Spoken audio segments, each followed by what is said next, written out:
ketika sakit melanda tersebut, maka kembali lagi sabar, sabar, dan sabar. Kemudian ikhtiar. Ketika itu kita lakukan, tentulah kita berhak untuk menagih janji berupa surganya Allah. Karena Allah menyatakan, innama yuwaffas sabiruna ajrahum bighairi hisab. Sesungguhnya hanya orang-orang yang bersabarlah yang dicukupkan pahala mereka tanpa batas. Az-Zumar ayat 10. Al-Auza'i mengatakan bahwa orang yang sabar itu pahalanya tidak bisa ditimbang, tidak bisa dikilo, tidak bisa ditakar saking banyaknya.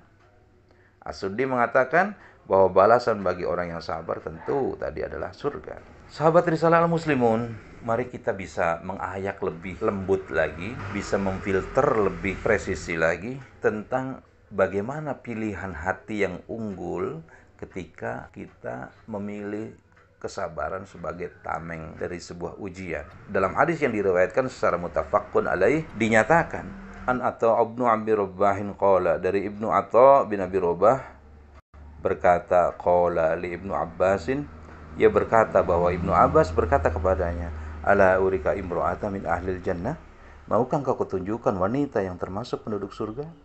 Qultu bala, atau menjawab, iya aku mau. Qala, Ibnu Abbas berkata, hadhil mar'atu sauda'u atatin nabiyya sallallahu alaihi wasallam. Wanita yang berkulit hitam ini, ia pernah mendatangi Nabi sallallahu alaihi wasallam. Faqalat, kemudian wanita itu berkata, inni asra'u wa inni atakasyafu. Aku menderita penyakit ayan dan auratku sering terbuka karena. Fad'alullah li, berdoalah kepada Allah untukku ya Rasulullah. Qala, Nabi pun menjawab, in syi'ti subarti walakil jannah. Jika kamu mau sabar, maka bagimu surga.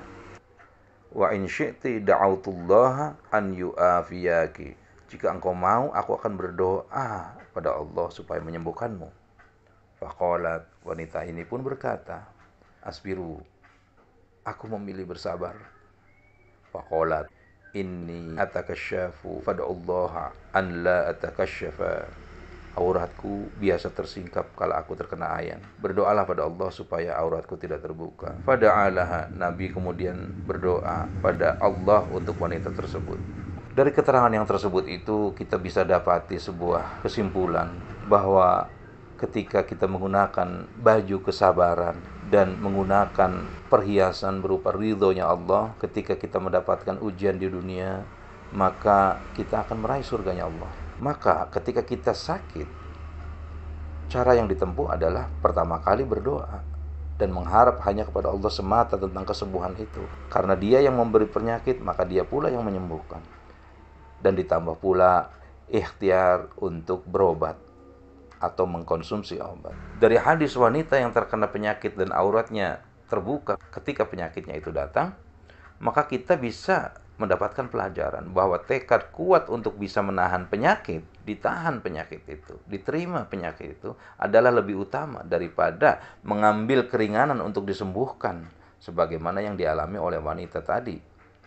Namun, hal ini tentu dilakukan jika memang kita merasa mampu untuk menahan diri, untuk menahan rasa sakit. Dan tentu itu akan menjadi bertambahnya pahala atas diri kita. Maksudnya, kita jangan lekas-lekas langsung ingin berobat. Sekecil apapun penyakitnya kita sudah menjadi terbiasa. Seolah-olah kita tidak pernah mau merasakan sakit sedikit pun.